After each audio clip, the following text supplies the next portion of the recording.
Hi, Denis here. Just here to impart some wisdom and knowledge in small business. Been at this for 30 years, have nothing to sell you, purely want to share what I've learned that works over the last 30 years. This little conversation is going to be about how I can get 392,000 in new profits in any business. It's a simple process. Business needs to be simple, it should be fun, and it should be easy. If it's none of these, then there's something wrong. And I'm not preaching to the converted here, we all know that. However, here's the golden egg. This is where the problem lies. It's not with the economy, it's not with the recession, it's not with anything else. If business is not easy, if it's not simple and it's not fun, then it's simply a system or a strategy not working. Now, unfortunately, here's the clinger. Humans are who execute strategy and implement strategy and use systems. So if you're feeling any pain, if you're feeling that your business has got stress and challenges, then it's time to change the strategy, tweak the strategy, or tweak the systems, or remove the bottlenecks. How do we go about this? Well, that being said, this is the way I do it. It's a 3-part system. First, it's about planting, then it's about growing, then it's about harvesting. I grew up on sugarcane farms, and this is the system that works. I implemented in my own businesses and got to 72,000 customers a year, simply by starting in this 3 phase. Unfortunately, we live in a society where we chase instant gratification, chase the instant tactic, chase the instant solution. It isn't that. If that's what you're chasing, sign off now. Don't watch the rest of this video, because I ain't going to give you any magic wand, any magic bullet. Doesn't work like that. I've been at business for 30 years, worked in large corporates and also my own businesses. It just ain't going to work that way. Sorry to say. It's about rolling your sleeves up, planting the seeds, fertilizing the seeds, watching them grow, nurturing them, nurturing your staff, nurturing your customers, nurturing your systems, and nurturing the strategy. And the harvesting comes last.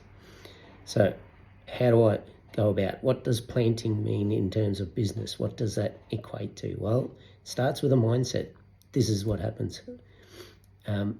If you're challenged, if your business is, obviously not fun, not helpful, not generating the returns you need, then it's about, okay, what are the human beings in that business failing to do? Now, failure is not negative, failure is feedback. Simple. Stop. That's the first mindset you got to do. Don't look at all that failure or the business not yielding the returns that you want. It's just a feedback system. So you need to sit back and you look at it and you go, all right, what's not working? Now, I started doing ultra marathons about three odd years ago. When I first started, I hadn't done any running for more than 20 years. I didn't just jump out and go, next week I'm going to run 100 kilometers. Of course not. I had to start first by walking, slowly build my fitness levels to the point where I'd do 5Ks, 10Ks, and slowly like that. Unfortunately, we seem to be filled with all these U-boot strategies and tactics that we can get the solution for our business just by doing a sales funnel, just by doing this. Unfortunately, business doesn't work like that. Business is complicated just like your human body. If you just want to stop eating chocolate, that's not going to help you lose weight. You need to be consuming less calories than what you're burning each day. It's a complete ecosystem change. That's the same that what needs to happen when you need to reset on your business. Now, if you stay with me at the end, I'll share some bullet points for you and give you some information on some helpful tips and tools that can assist you in the process. So stay with me to the end. The mindset, again, is all about, when I was doing my ultra marathons, the first race, typically when I'm racing for an ultra marathon event, it's 26 weeks is the minimum training period.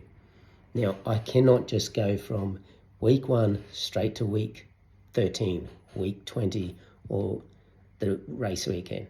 I have to endure every single one of those weeks.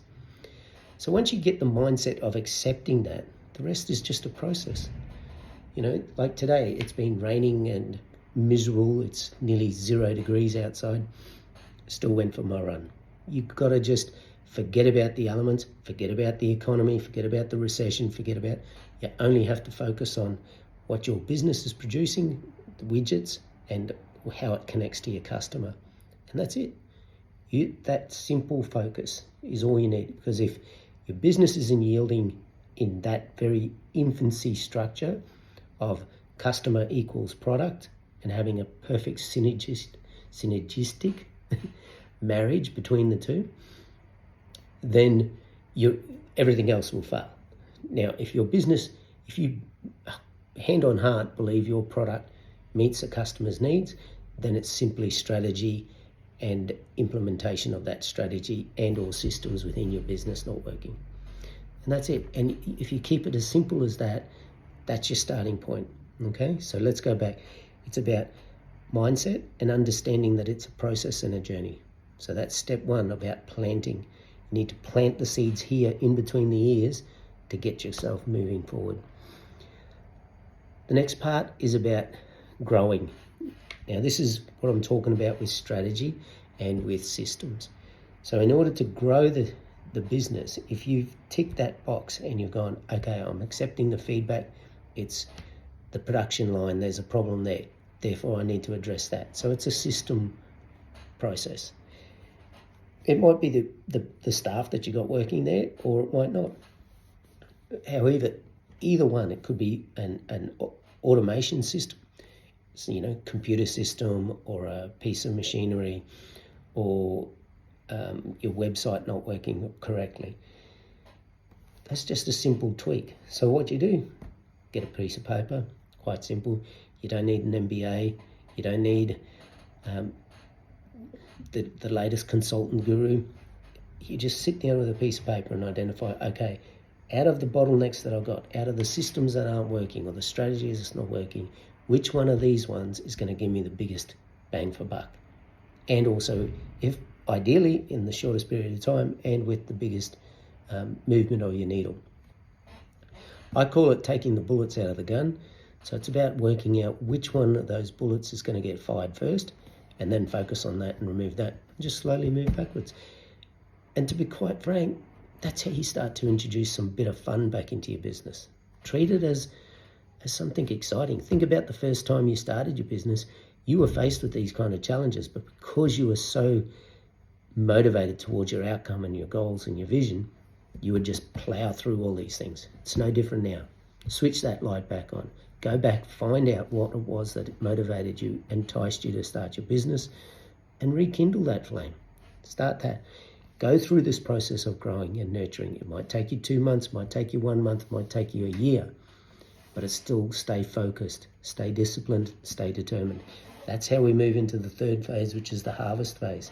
The harvest phase is just about sticking to your strategy, taking the feedback, moving your compass needle, ensuring that the needle stays pointed north, pointed towards where you want it to be, so that you're moving away from that initial pain point of why business wasn't fun, wasn't simple, and wasn't making you the money you wanted.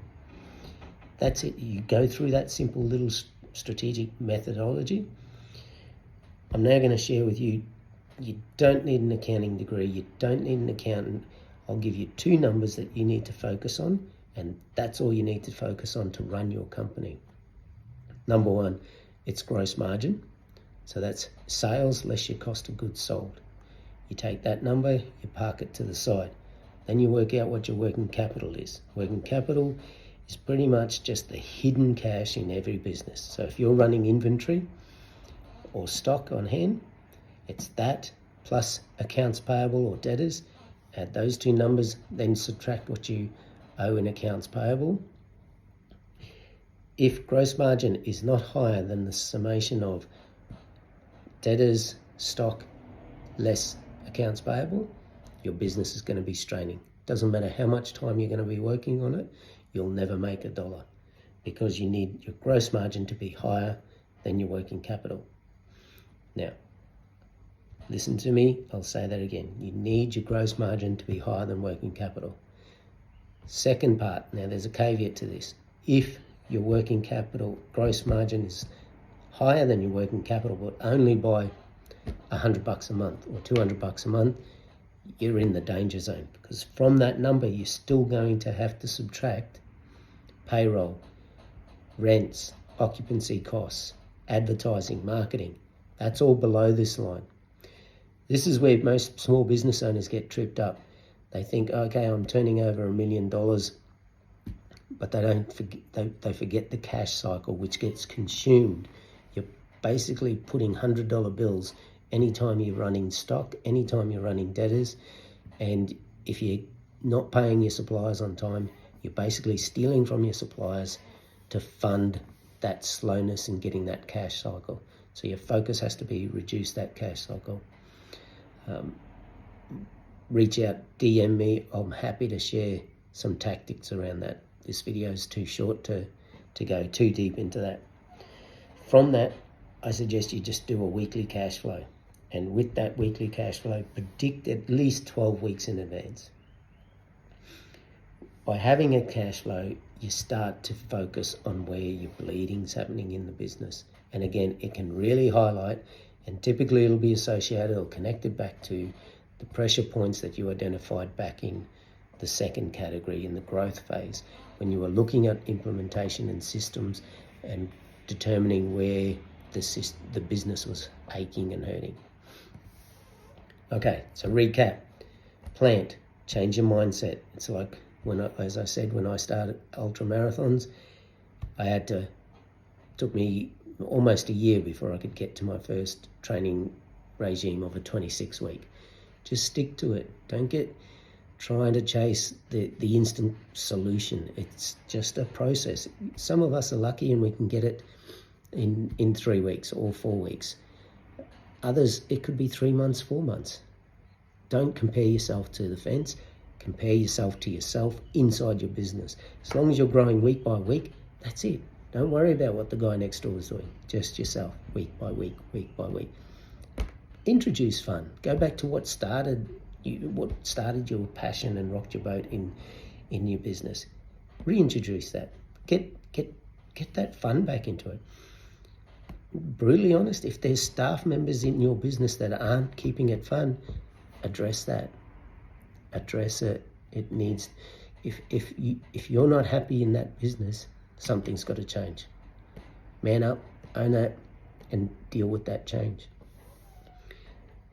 Then it's a process. Stick to that for however long it takes to steer your ship back in the right direction. Following that, you just want to harvest, and that's about making sure that the needle stays pointed. As I said, ensure gross margin stays above working capital. Those two numbers, I call them the freedom numbers. You keep those numbers significantly in polar opposites, your business will always rock and roll. Doesn't matter what industry, doesn't matter the economy, doesn't matter anything else. Those numbers are critical. That's all you got to focus on. Forget about profit and loss, balance sheet, all the rest. You focus on that. It'll filter, and I'll do another video just on these two numbers, but it'll filter straight through to the rest of your company. Then just manage your cash flow. There's plenty of spreadsheets out there. I'll drop one in the link below that you can use. Please, happy to help. And just monitor your compass once a week. That being said, I hope I've added some value and look forward to talking to you next time.